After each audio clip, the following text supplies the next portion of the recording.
अरे वाह, मेरी बहुएं आ गई। आ जाओ बहुओं, मैं बहुत खुश हूँ। आज आखिर वो दिन आ ही गया जिसका मुझे बेसब्री से इंतजार था। अब मैं जल्दी से तुम्हारी आरती कर देती हूँ, तो तुम अंदर आ जाना। ममता ऐसे बोलकर अपनी बहुओं की आरती करने लगी। उसके घर में एक ही साथ 5-5 बहुएं आई थी। 3 बहुएं जो बड़ी थी वो तीनों अमीर घरानों से थीं और 2 छोटी बहुएं गरीब थीं। बीच में जो है वो तो मेरा सामान है, बाकी ये लेफ्ट वाला नेहा का है और राइट वाला गौरी का। लेकिन हम तो 5 बहुएं हैं, एक साथ ब्याही हैं। इसका मतलब ये पीछे वाली दोनों कोई दहेज लेकर नहीं आई। साथ ही इनके तो शादी के जोड़े भी कैसे सस्ते से लग रहे हैं। मैं तो सोचती थी कि बस मैं ही सबसे ज्यादा दहेज लेकर जा रही हूँ, लेकिन ये क्या, ये दोनों भी कुछ कम नहीं लाई। लेकिन पीछे वाली तो खाली हाथ ही आ गई हैं दोनों। आगे खड़ी हुई तीनों बहुएं पीछे खड़ी हुई गरीब बहुओं के बारे में ऐसे ही सोचने लगी। कुछ ही देर में ममता ने बहुओं की आरती कर दी, जिसके बाद कलश को पांव से गिराते हुए तीनों अमीर बहुएं घर में अंदर आ गईं। अरे बहुओं, तुम भी आ जाओ, ऐसे क्यों खड़ी हुई हो? माँ जी, हमारे लिए दरवाजे पर कलश नहीं रखोगी? अच्छा जी, तुम्हारे लिए कलश, मेरे घर तो कुछ लेकर नहीं आई। अरे बेटा, तेवन 3 पांव से कलश गिराते हुए आ तो गई। अब जरूरी थोड़ी है कि सभी को ऐसे ही बुलाया जाए। बस हो तो गया गृह प्रवेश। आ जाओ, तुम भी आ जाओ। ममता की बात सुनकर दोनों गरीब बहुएं भी बेचारी बिना किसी गृह प्रवेश के घर के अंदर आ गईं। गरीब बहुओं के कोई दहेज वगैरह न लाने पर ममता भी उनसे भेदभाव दिखा रही थी। ऐसे ही 5 बहुओं की आज पहली रसोई की रस्म होनी थी। सुनो तुम दोनों, आज पहली रसोई में मीठे में हलवा और खीर और खाने में बिरयानी, पूरी और सब्जी बना लेना। जी माँ जी, हमारे साथ साथ आज तो बड़ी भाभीियों की भी पहली रसोई है। वो लोग कब करेंगी अपनी रस्म? वो तुम्हारे बात कर लेंगी, अभी तुम दोनों मिलकर कर लो। ममता की बात सुनकर रिद्धिमा और राखी दोनों ही खाना बनाने को रसोई में आ गईं। रिद्धिमा, जैसे हम दोनों एक ही मोहल्ले से आए हुए हैं, वैसे हमारी तीनों भाभियां शायद सहेलियां हैं। सही कहा, माँ जी ने हमें तो लंबा चौड़ा मेन्यू दे दिया बनाने को। पता नहीं उन तीनों से क्या बनवाएंगी। पता नहीं बनवाएंगी भी या फिर 2 गरीब बहुएं बनाएंगी और 3 अमीर बहुएं खाएंगी। चुप कर राखी। दोनों बहुएं ऐसे ही मजाक कर रही थीं, लेकिन उन्हें यह अंदाजा नहीं था कि उनकी ये बात सच्ची भी हो सकती है। एक तरफ वो खाना बना रही थी तो वहीं दूसरी तरफ ममता। बहुओं, मेरी बच्चियां, माफ करना मैंने तुम्हें कमरे से इतनी गर्मी में निकलवाया, लेकिन तुम्हारी पहली रसोई की रस्म होना भी जरूरी है। तुम्हारा जो भी दिल करे वही बना देना, चाहे बस एक एक पराठा ही बनाओ। ठीक है? ठीक है माँ जी, अब कुछ कर भी तो नहीं सकते हैं। तीनों बहुएं पहली रसोई के नाम पर एक एक पराठा बनाने को रसोई में आ गईं। एक तरफ गरीब बहुओं ने सबके लिए तरह तरह की चीजें बनाई थी, वहीं दूसरी तरफ अमीर बहुओं ने बस एक एक पराठा बनाया। और जब सभी खाना खाने को आए तो वे तीनों शान से टेबल पर आकर बैठ गईं। रिद्धिमा, ये तो वैसे ही हो रहा है जैसे मैंने बोला था। 2 गरीब बहुएं बनाएंगी और 3 अमीर बहुएं खाएंगी। ऐसी बातें मत करो राखी, अभी तो शगुन भी मिलेगा, तुम देखना। माँ जी इंसाफ ही करेंगी। दोनों गरीब बहुएं इंसाफ के इंतजार में थी। कुछ देर में ही सभी ने खाना खा लिया, जिसके बाद शगुन की बारी आई। भाई वाह बहुओं, वैसे कुछ भी कहो, खाना बहुत अच्छा बनाया है तुमने और साथ में पराठे भी लाजवाब है। अब तुम लोग जल्दी से एक काम करो, अपना अपना शगुन ले लो। ममता ने ऐसे बोलकर 3 डिब्बे निकाले और तीनों अमीर बहुओं के हाथों में दे दिए। ये प्योर गोल्ड ज्वेलरी है, खास मैंने तुम्हारे लिए ही बनवाई थी। तुम्हारे लिए भी शगुन है मेरे पास। इस तरह से मेरे मुंह को मत देखो। ये लो, ये 100 रुपए तुम्हारे लिए। जिन दोनों गरीब बहुओं ने सारा खाना बनाया था, उन्हें ममता ने सिर्फ 100 रुपए का शगुन दिया, और जिन्होंने बस एक एक पराठा बनाया था उन्हें सोने का हार मिल गया। इस भेदभाव से दोनों गरीब बहुओं को बहुत ही ज्यादा बुरा लगा और अकेले में जाकर राखी रिद्धिमा से बोली, ये क्या बात हुई रिद्धिमा? माँ जी ने हमारी बेइज्जती करने को हमें शगुन दिया था। अरे जिन्होंने कुछ नहीं बनाया उन्हें सोने का हार, और हमें ये 100 रुपए। शांत हो जाओ राखी, सब बस पैसे का खेल है। जहाँ पैसा है उसे ही सब कुछ मिलता है। तुम बस सब्र करो, हमारी अच्छाई भी माँ जी को जरूर दिखाई देगी। रिद्धिमा ने राखी को ऐसे बोलकर समझा दिया। अब शादी हुए लगभग 1 हफ्ता बीत चुका था। दोनों गरीब बहुएं तो घर के कामों में बुरी तरह लगी रहती थी, लेकिन अमीर बहुएं कोई काम नहीं करती थी। वो बस आराम से अपने अपने कमरों में एसी और कूलर चलाकर पड़ी रहती थी। ऐसे ही आज भी दोनों गरीब बहुएं खाना ही बना रही थी। बन गया खाना। बहुओं, खाना बना लिया? वो इशिता का मन जरा पनीर की चाप खाने को कर रहा है, तो आज के खाने में पनीर की चाप भी बना लो। माँ जी, हम अभी अभी ही खाना बनाकर निपटे हैं। आप पहले बोल देती, ऊपर से इतनी गर्मी है। और पनीर, हाँ पनीर भी तो नहीं है। नहीं है तो ले आओ। वैसे भी कौन सा तुम बर्फ के महलों में से रहकर आई हो? इससे भी छोटा घर था तुम्हारा जहाँ से मैं तुम्हें लेकर आई हूँ। बातें ना बनाओ, जल्दी से पनीर लाओ और बनाओ। ममता की बात को सुनकर दोनों बहुएं चुप रह गईं और उन्हें न चाहते हुए भी तीनों अमीर बहुओं के लिए पनीर लाकर पनीर की चाय बनानी पड़ी। ऐसे ही रोजाना का सिलसिला जारी था। दोनों गरीब बहुएं पकाती थीं और तीनों अमीर बहुएं अपने कमरों में बैठकर खाती थीं। ऐसे ही दोनों गरीब बहुओं को घर में छोड़कर आज ममता तीनों अमीर बहुओं को रेस्टोरेंट लेकर गई हुई थी। ये क्या बात हुई? माँ जी उन तीनों महारानियों को तो अपने साथ ले गई और हमें ये बोलकर घर में छोड़ दिया कि अगर रेस्टोरेंट में जगह नहीं मिली तो खाना बना ले।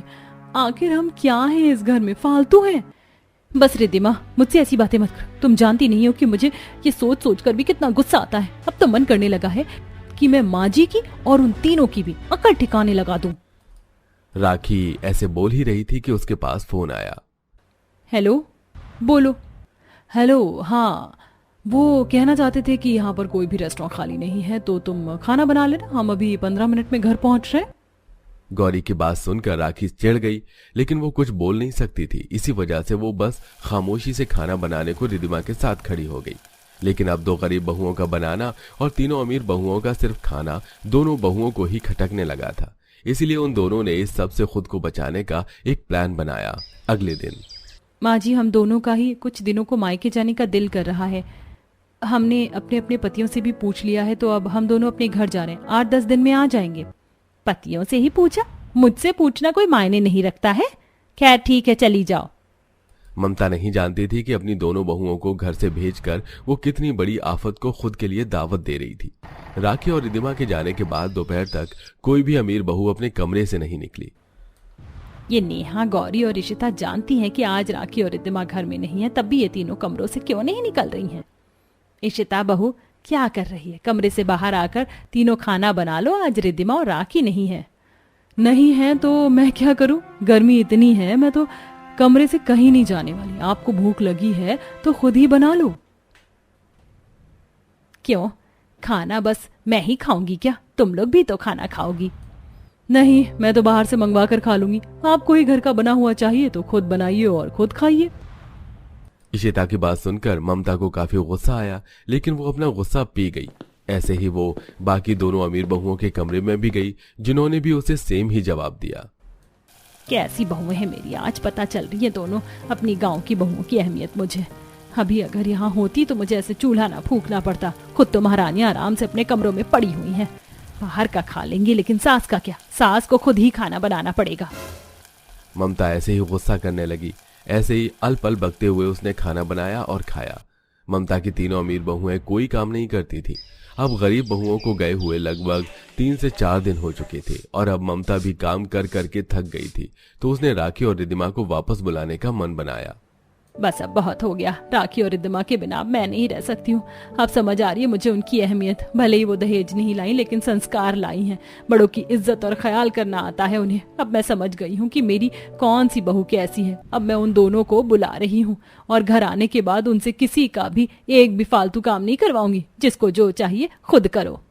ममता को अब समझ आ गया था कि उसकी दोनों गरीब बहुओं की क्या अहमियत थी। बस फिर क्या था, ममता ने जैसा बोला वैसा ही किया। उसने अपनी दोनों बहुओं को बुलाया, लेकिन अब वो उनसे तीनों अमीर बहुओं का कोई काम नहीं करवाती थी, जिसकी वजह से अब अमीर बहुओं को अपने काम खुद से ही करने पड़ते थे और इसी तरह अब सभी मिलजुल कर खुशी खुशी रहते थे। वाह भाई वाह, चलो अच्छा है, इज्जत से एक बहू और आ गई। अरे राधिका बहू, जल्दी से अपनी देवरानी के लिए गृह प्रवेश की थाल ले आ। मैं अपनी बहू की आरती कर कर सभी रस के अंदर बुलाऊंगी। जी माँ जी। ये चाची, ये हमारे घर में नई चाची आई है। रोहित, अब तो हम चाची के साथ खूब खेला करेंगे। हाँ दीदी, छुपन छुपाई और पकड़ी पकड़ाई। सभी घर में काफी खुश थे। नई बहू गृह प्रवेश के लिए दरवाजे पर खड़ी हुई थी और सारा परिवार उसे ही बस टकटकी लगाई देख रहा था। वहीं दूसरी तरफ बहू, हे भगवान, यहाँ तो मेरा 1 मिनट के लिए भी खड़ा होना दुर्बल हो रहा है। कितनी ज्यादा गर्मी है और ऐसे में मेरे परिवार वालों ने मुझे घेरा हुआ है। यहाँ आंगन में कोई पंखा या कूलर भी नहीं है। जल्दी से मेरा गृह प्रवेश हो तो मैं अंदर जाकर पंखे की हवा खा लूं। सोनिया की गर्मी से हालत खराब थी, जिसकी वजह से वो जल्दी से गृह प्रवेश करके अपने कमरे में जाना चाहती थी। सोनिया के आज ही शोभा नाम की औरत के घर में शादी हुई थी। शोभा एक गरीब औरत थी जिसका एक काफी बड़ा परिवार था। गृह प्रवेश के बाद सोनिया की नंद उसे कमरे में ले गई, जहां सलोनी, मैं जानती हूँ तुम्हें थोड़ा सा अजीब लगेगा, लेकिन मुझे बहुत ज्यादा गर्मी लग रही है। तुम जल्दी से कूलर या पंखा चला दो। भाभी, पंखा या कूलर में से कुछ भी हमारे घर में नहीं है। लेकिन आप चिंता मत करो, हमारे घर में एक टेबल फैन है, मैं वो ले आती हूँ। सलोनी ऐसे बोलकर अपना पंखा लेने चली गई और वो कुछ ही देर में एक छोटे से टेबल पर रखा हुआ टेबल फैन उठा लाई, जिसे लाने के बाद वो चलाने की कोशिश करने लगी। चल भी जा, कम से कम भाभी के सामने तो बदतमीजी मत कर। जिद्दी पंखा। वो भाभी क्या है ना, इसका भी वक्त लगता है कि बस करीब ही है, कितना ही कोशिश कर लो चलता ही नहीं है। चल जा, चल क्या, ये लो भाभी, अब आप इसकी हवा खाओ। सलोनी पंखा चलाकर चली गई। हे भगवान, इस घर में तो ना कूलर है और ना ही पंखा, बस ये लूला सा टेबल फैन है, जिसकी जिंदगी भी मुझे ज्यादा लंबी नहीं दिख रही है। तो क्या मुझे बिन कूलर और पंखे वाले ससुराल में रहना पड़ेगा? चाची, अरे अरे, लगी तो नहीं ना? अरे नहीं, इसका तो तार टूट गया, अब ये रहा सहा भी नहीं चलेगा। बेटा तुम ठीक तो हो ना? नहीं चाची, लगी नहीं। चिंकी के भागकर आने से टेबल फैन का तार निकल गया, जिससे कि वो भी बंद हो गया और उसके बाद सोनिया को भारी भरकम कपड़ों में गर्मी में ही वक्त गुजारना पड़ा। अब सोनिया की शादी को लगभग एक हफ्ता बीत चुका था। हे भगवान, कितनी तेज की गर्मी लग रही है। मेरे इस भरे ससुराल वालों पर न कूलर है न पंखा। अब ऐसे में मैं इस गर्मी को किस तरह से शांत करूं? सोनिया बहू, ऐसे खड़े होकर तू क्यों वक्त को बर्बाद करती रहती है? देख, तेरी जेठानी राधिका ने खाना बना दिया है, तो अब तू भी जल्दी से घर की सफाई कर दे। माँ जी, मैं पहले ही आपको बता दे रही हूँ, मैं कोई घर का काम नहीं करूँगी, चाहे जो हो जाए। तू मुझे जवाब दे रही है? हाँ, दे रही हूँ, और आप ऐसे ही सुनने के लायक हो माँ जी। मैं कोई घर का काम नहीं करूँगी, बस या तो आप इस घर में कूलर या पंखा लगवाओ या फिर मेरे पास ना आना। सोनिया ऐसे ही गुस्सा करते हुए अपने कमरे में चली गई और उसने कोई काम नहीं किया। गर्मी की वजह से उसका दिमाग भी गर्म ही हो रहा था, जिसकी वजह से वो गुस्सा करते हुए अपने कमरे में जाकर गर्मी में किलसने लगी। ऐसे ही सिलसिला जारी था। ससुराल में कोई पंखा या कूलर न होने की वजह से सभी को काफी दिक्कत लगती थी। आज भी सब रात को बस एक टेबल फैन की वजह से परेशान हो रहे थे। माँ, मच्छर काट रहे हैं और गर्मी भी लग रही है। अच्छा मेरे लल्ला, माँ जी थोड़ा सा पंखा बच्चों की तरफ को घुमा दीजिए। अच्छा बहू, ये ले। शोभा ने सारा पंखा बच्चों की तरफ को ही घुमा दिया, जिससे कि बाकी सबको हवा लगना बंद हो गई। और माँ, थोड़ा सा पंखा मेरी तरफ भी कर दो ना। अच्छा बेटा, ले कर दिया। माँ, क्या बस यही लोग सो रहे हैं? थोड़ा सा पंखा मेरी तरफ को भी मोड़ दो, बहुत गर्मी लग रही है। ले, तू भी हवा खा ले, गुस्सा क्यों करता है? हे भगवान, इस गर्मी से निजात दे दे। विशाल के बोलने पर शोभा ने पंखा विशाल की तरफ को घुमा दिया। ये सारा तमाशा सोनिया भी लेटी हुई देख रही थी और इस बार उसे गुस्सा आ गया। गुस्से में सोनिया उठी और उसने पंखे को ही बंद कर डाला। अरे इसे क्यों बंद कर दिया? मेरी तरफ को घुमा दो, मेरी तरफ को घुमाओ ना। ये एक प्लान का पंखा किस किस की तरफ को चलेगा? हवा किसी को इससे लग नहीं रही है, बस सभी की नींद हराम कर दी है। लो, कर दिया मैंने इसे बंद। अब चला लो, किसको चलाना है? गर्मी में गरीब ससुराल में न पंखा है न कूलर। इस सड़े हुए टेबल के पंखे के ऊपर सब ऐसे लड़ रहे हैं जैसे कि ये तूफानी फैन हो। सोनिया ऐसे ही गुस्सा करते हुए लेट गई और सो गई। एकदम से पूरे घर में तूफान मचाकर अब खुद कैसे सो गई है, इसका भी बढ़िया हिसाब है। सबकी नींद खराब करके खुद सो जाओ। आज की रात सभी की करवटें बदलते हुए ही कटी। रोजाना ऐसे ही सिलसिला जारी था। सोनिया अपने ससुराल में ज्यादा गर्मी की वजह से चिड़चिड़ी ही रहती थी। ऐसे ही आज के दिन। सोनिया भाभी, आप मेरे साथ बाजार तक चल सकती हैं? क्यों? वो मुझे अपने कॉलेज का कुछ सामान लेकर आना था। चली जाएगी, तू ऐसे डर डर कर क्यों पूछ रही है? जा सोनिया, सलोनी के साथ चली जा, और हाँ, पकाने के लिए सब्जी भी ले आना। शोभा की बात सुनकर सोनिया सलोनी के साथ मुंह बनाकर बाजार जाने को निकल आई, जहां रास्ते में कैसे मेरे ऊपर ऑर्डर चलाकर मुझे बाहर भेज दिया। मैं कहूंगी ना कि कूलर या पंखा लगवा लो तो मेरी एक नहीं सुनी जाएगी। गर्मी में गरीब ससुराल में ना पंखा है ना कूलर, और कह दो तो खामखा सबको बुरा लग जाता है। भाभी, अगर हम लोग गरीब हैं तो इसमें हमारा क्या कसूर है? आप तो ऐसे बोल रही हो जैसे कि हमने आपकी ख्वाहिशों को मारा हुआ है और पैसा अपनी जेब में दबाया हुआ है। सलोनी, घर में किसी चीज का इंतजाम करना इतना भी मुश्किल नहीं होता है। मैं कौन सा हाई क्लास परिवार से आई हूँ, मेरी भी तो फैमिली मिडिल क्लास ही है ना। लेकिन मेरी फैमिली में पंखा वगैरह तो है ही। तुम्हारे घर में आकर ही मैं बुरी फंस गई। सोनिया ने सलोनी को खूब सुनाया। सलोनी भी उसके आगे कुछ भी नहीं बोल पाई और बस चुपचाप सारे रास्ते उसे सुनती रही। कुछ दिन में ही वो शॉपिंग से लौट आई, जहां घर पर आकर भी सोनिया शिकायतें ही करती रही। ले आई सारा सामान, लेकिन घर आकर तो मजा नहीं है जो सुकून मिल जाए। थोड़ी हवा भी नहीं मिल सकती है यहाँ पर।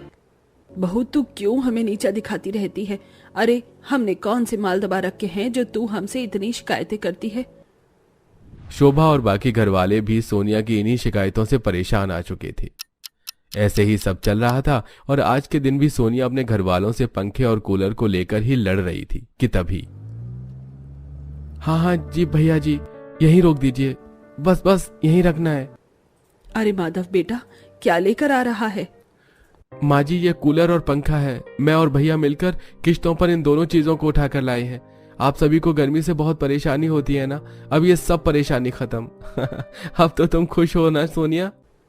आप सच में कूलर और पंखा ले आए? मेरे साथ कोई मजाक तो नहीं हो रहा है ना? हाँ बाबा, सच में ले आया। अब जल्दी से आओ, इन्हें सेट कर लेते हैं, फिर सब इनकी हवा का मजा लेंगे। लेकिन बेटा, तुम लोगों के पास तो इतने पैसे नहीं थे, तो ये सब?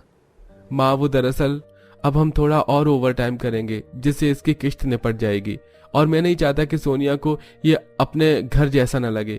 इतना होने के बावजूद इस घर में गुजारा न कर पाना इस बात का सबूत है कि वो यहाँ खुश नहीं है। मैं इन लोगों के बारे में कितना गलत समझ रही थी। मुझसे बहुत बड़ी गलती हो गई। अब मेरी वजह से इन्हें इस तपती गर्मी में और मेहनत करनी पड़ेगी। भगवान मुझे माफ करना, मुझसे इतनी बड़ी गलती कैसे हो गई। इस तरह सोनिया को एहसास होता है कि उसने अपनी खुशी के चक्कर में अपने घर वालों को कितना दुख पहुंचाया है और उसे खुद में ही शर्मिंदगी महसूस होती है। उसके बाद माधव कूलर और पंखा छोटे ट्रक से उतरवा लेता है, जिसके बाद उस कूलर को वो घर के बाहर से अंदर हवा के लिए खिड़की में सेट कर देता है और पंखे को छत पर टांग देता है, जिसके बाद स्विच ऑन करने पर, अरे वाह, कितनी अच्छी हवा लग रही है। एकदम से पूरा कमरा ठंडा हो गया। सही कहा। वैसे इन दोनों ही सहूलियत के लिए सभी सोनिया का शुक्रिया अदा करो, क्योंकि अगर ये मुंह बनाकर न दिखाती तो शायद ये आराम हमारे घर में कभी हो ही नहीं पाते। शोभा की बात सुनकर सभी घर वाले सोनिया को देखकर हंसने लगे। सोनिया भी सभी को देखकर मुस्कुराने लगी और सभी ने मिलकर ठंडी हवा का मजा लिया। पर अब कूलर और पंखा लगने के बाद भी सोनिया के अंदर एक गिल्ट रह गया था, जिसके साथ वो अब ससुराल वालों से कोई शिकायत नहीं करती और उनके साथ खुशी खुशी रहती है।